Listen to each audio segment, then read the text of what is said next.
We dozed off. The next morning, I woke up to a bunch of missed calls from Maya, but I ignored them. So she sent me a bouquet with my favorite ice cream scoops, flew drones past my window with "I'm sorry" banners. At one point, she actually climbed up to my window to talk to me, but I just drew the curtains and ran into the attic so she wouldn't find me. I was looking for some boxes to hide behind when I accidentally knocked one over and a diary fell out. It had my grandmother's name on it, with a photograph of her standing next to someone who looked exactly like her. And there was a note. Lumiere se dara kinsol, veher dul ambrax? What? That's what it said, written in this bizarre language I've never seen before. Luckily, someone had scribbled a translation underneath. To break the curse, balance must be found. One light shall rise, one shadow bound.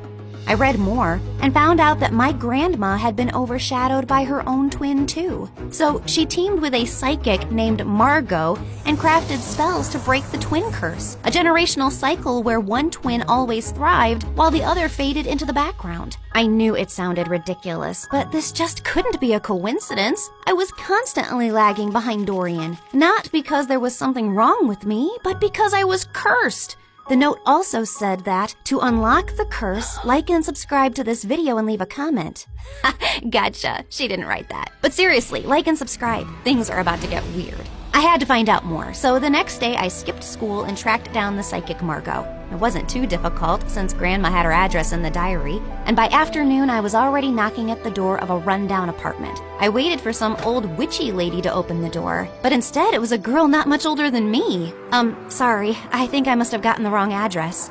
No, you're in the right place. We've been expecting you. Like me and the spirits. They told me you were coming. You're Nova, right? Hilda's granddaughter. You know me? I know a lot of things. Like it's gonna rain in about 5 seconds and you should come in. And right on cue, it actually started raining.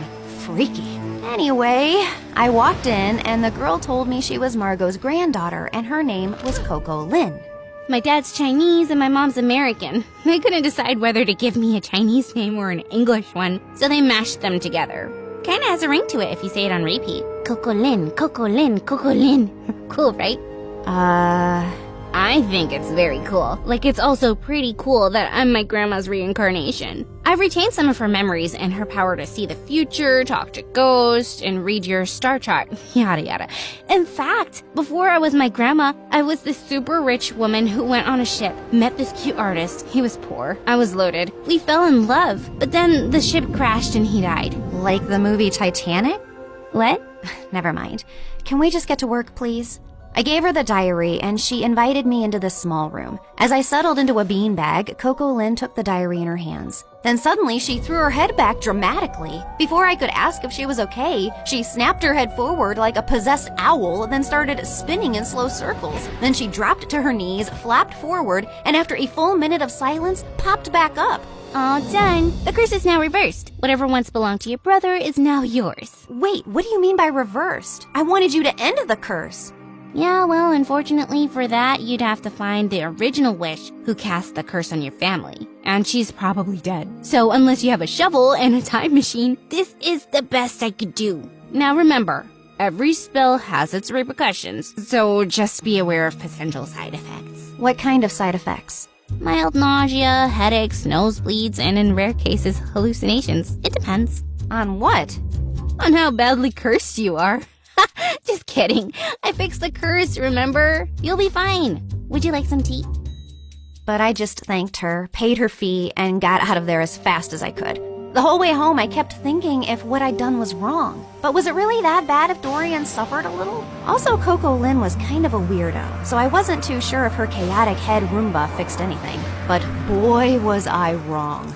I looked around and I froze. This wasn't my room. It was bigger, with velvet curtains, a chandelier, and a full-length mirror. I jumped out of my bed and pulled the curtains, only to see a massive, perfectly manicured garden with fountains and a freaking swan. Why am I in this place? How did I get here? I checked my phone. It showed the same date as yesterday. Okay, this is clearly a dream. Ow! Ow! I pinched myself hard, and seconds later, Mom burst into the room. Oh my God, Nova!